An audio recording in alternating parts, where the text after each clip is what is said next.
It's beer o'clock on Real Ale Craft Beer. Today we've got a beer from Privatbrauerei NordBra and it's a bottle of their Eisbock. This one's coming in at 9.2% ABV. Please don't look at the clock. The clock's lying, I promise. NordBra Eisbock. Without further ado, I love the track marks on the bottle. It means the bottle's been recycled a few times by the brewery. They do a returns policy where you return the bottle, they give you 10 cents. They clean the bottle, they fill it with lovely beer again. Here's the bottle cap.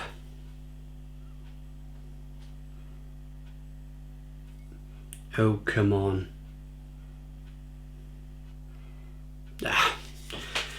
Without further ado, let's get the beer out into a glass, see what we get. Nice bit of smoke on the bottle opening. Beer in the glass then. Would you like me to explain Eisbock to you? So Bock in Germany means strong and ice is ice, I believe. So it's a strong beer. So what they do, they probably brew a regular Bock, which is a strong beer, about 6% ABV. Then they freeze it. So what happens when you freeze a beer, alcohol doesn't freeze, but the water does.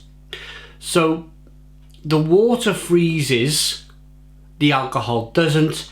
They take some of the ice, the water, frozen water, ice, out of the beer, out of the barrel or fermenter, wherever they've done this process, and then they let it thaw out again. And what happens when you take water away from an alcoholic drink? The alcohol level goes up. Hence the 9.2% ABV. It's a little bit, I believe it is anyway, it's a little bit like how they make whiskey.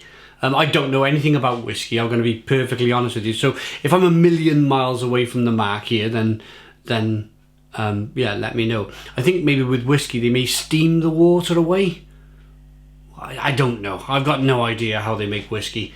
But I know how they make Eisbock. They take the ice out of the beer, out of the Bock beer, and they end up with a stronger ABV beer at 9.2% this one. The head's dissipated very quickly, as you would imagine. Good levels of carbonation. It's a lovely amber, deep mahogany amber coloured beer.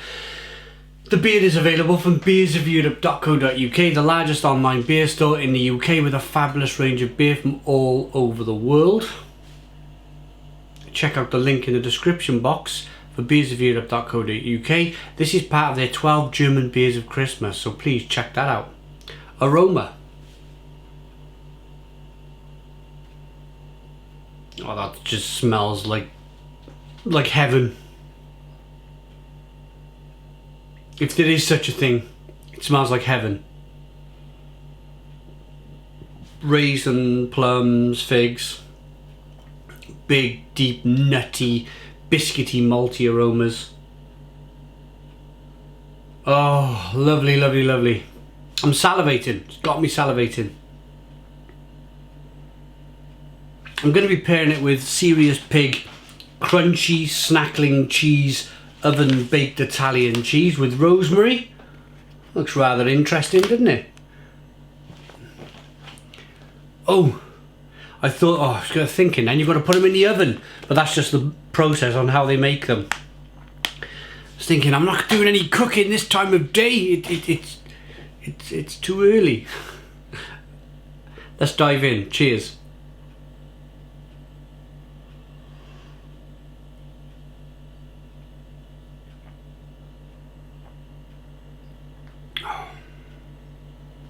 Oh, ho, ho, ho.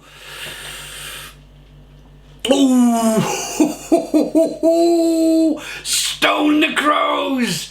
Oh, lovely.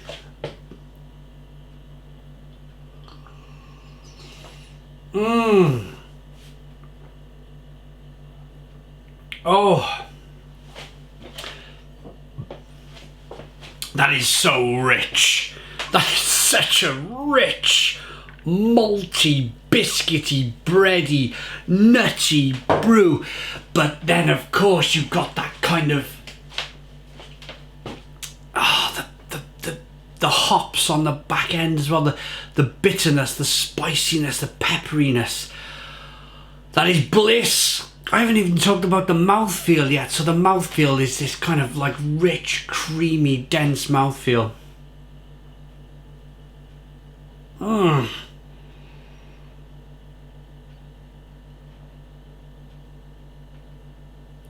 that is fantastic.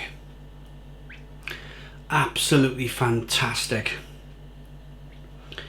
Everybody who's of drinking age, who likes a tipple, should make it their wish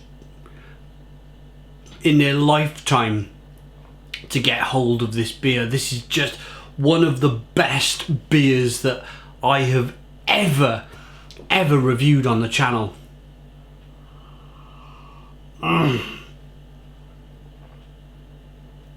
It is refinement, German refinement. That is like a Mercedes-Benz or an Audi or a BMW or a Daimler or whatever. What else do they make? A German watch maybe. That is like German perfection here in this glass. This is no stone unturned, top quality German brewing engineering at its best. The more I review stuff from Germany, the more I kind of love their way of life. They're not the way they don't accept kind of like we accept over here in the UK. We accept that Stella Artois is brewed in Blackburn and it's awful and it's dreadfully made beer. But it's okay, we'll accept that, And the way I go into a bar, I don't accept it, but most people do. Little bit of a Wetherspoons rant coming. This is just part of the process of British people expecting kind of, not expecting much from life, you know. They'll accept kind of, they'll go, well, okay. I go down to my local Wetherspoons, and sometimes they'll have like they'll have a Tusha Weiss beer in, and the poor bloke behind the bar, he's waiting for a rollicking, so he opens my Weiss beer and then he gives me a pub pint glass and he goes, "There you go, sir." And I go, no, I'm sorry, I'm not going to accept that.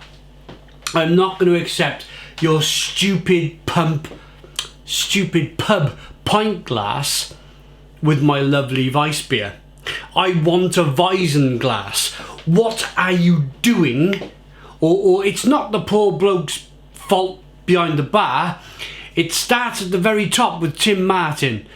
If he's gonna get these beers over from Germany, these good quality beers, then he needs to get the right glassware as well. You can't serve a really good quality Weiss beer in a pub pot of a glass that has been used 1,000 times for a pint of Carling. So there's a difference. There's definitely a difference in mentality, in German mentality, in Belgian mentality. Can you imagine going to Germany, asking for a Weiss beer, and no, don't put it in that long glass, sir. Put it in that stupid pot thing, and you serve it to me out of that. That's how I want it. The German man would shout at you. The barman in Germany would shout at you, "No, you do not drink beer out of this stupid pot thing that you call a pint glass. You drink it out of a nice, elegant, tall glass where it helps elevate the aromas." And I've gone, you can probably realise by now that I've gone kind of like over here a bit with the review, but I'm just making a point. And the point's done. I think you understand where I'm coming from. There's a level of quality which I fear us lovely people in the UK that we've completely forgotten about how we should be kind of served beer and how we should drink beer. Let's get back to, I mean, I completely, this fantastic beer has made me rant.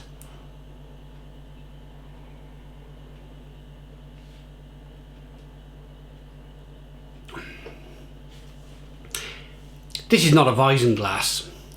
It's something that kind of slightly resembles a Weissenglas and slightly resembles an English British pub pint glass. It's from Italy. It's a Bier Frere glass, but at least it has a little bit of flair about it. It's perfect for an Eisbock. That Eisbock is terrific.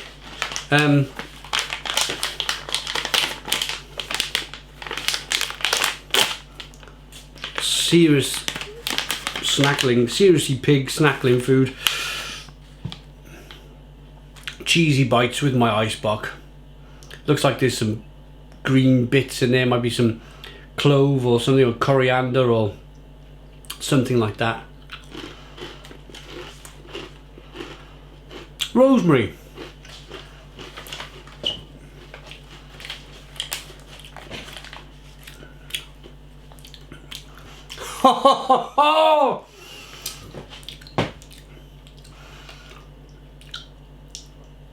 They're the best things ever. They are the best things ever. Do you know what they are?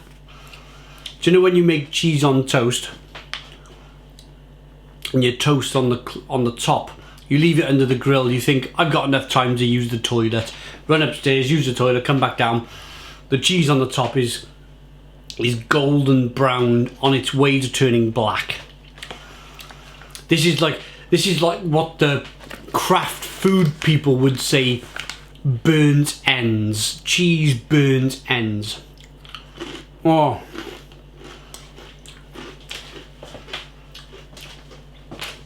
That's like golden brown mature cheddar cheese on the toast without the toast. That is insane. Oh.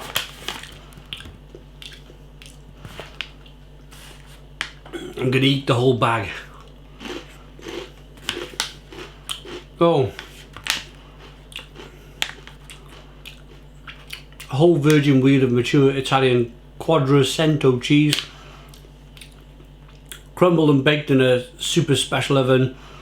Seriously crunchy, cheesy snack. Oh, they are the best things ever. The best things ever.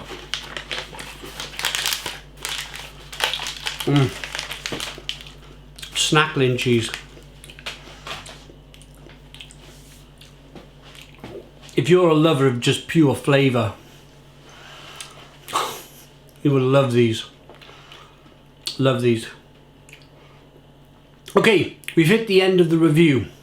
I apologise at the end of the review if I have caused any offence to people with not a lot of knowledge about beer. And I mean that not to be a pretentious idiot, not to be somebody who thinks I'm Mr. Know-All, but if you're in this channel for just the food and you feel slightly offended by what I said about British beer and how British beer is served, then I kind of apologise to you, but I don't all at the same time. There's a lot of people who view the channel who will totally agree with me. They will totally understand the concept of good beer goes in a good glass. It's not being pretentious, it's not being egotistical, it's not being I know everything about everything. It's just a pure fact. It's just what we started on this channel 10 years ago. We had no knowledge at all. No knowledge at all about beers, or never mind glassware, just beers at all. And it's just the fact that I've drunk so many beers, I've reviewed so many beers, I know what goes in glassware, what beers goes in certain glassware, that I feel like there needs to be some kind of education process that with the bars in the UK, with the pubs, if they're going to start serving craft beers, then it needs to go in the right glassware. That might come at a cost to the pubs, but I think it would draw more customers. If that Tusha bottle of Weiss beer, I do that because, like in Belgium, that's how they would cradle your bottle of beer. They would you like this, sir? I mean, this is how beer is treated in Germany and Belgium. It's like this. It's a presentation. I feel that if they poured that bottle of Tusha Weiss beer in Wetherspoons, in a beautiful tall Weizen glass, then it would get the man over at the other side of the bar to go, ooh, what does he have? It creates intrigue, rather than it's just another bottle of beer with another pub pint glass. I think you can tell where I'm coming from here. It would help develop the sale of craft beer and decent beer in the UK. Right, I haven't rated the beer yet. The beer, amazing, 10 out of 10. One of the best beers we've ever reviewed on the channel. 10 out of 10. And the food, the crunchy Snackling cheese, oven baked Italian cheese bite things from Snackling Pig are just that's another 10 out of 10. 10 out of 10 from Real Ale Craft Beer. So, finishing the review, I'm kind of like, I'm conflicted. I've just given a 10 out of 10 for the beer. I've just given a 10 out of 10 for the food, the snack we had. Yet, I've got myself in a kind of an irate state. I'm a bit kind of like angry with the whole situation of the British kind of like traditional pub market. It's like, it's a strange thing. So I'm going to end the review weirdly 10 out of 10, 10 out of 10, slightly mad. Thanks for watching. Put your comments in the comments box. Please subscribe to our daily beer and food reviews. Give us a big fat thumbs up. Boom! Cheers.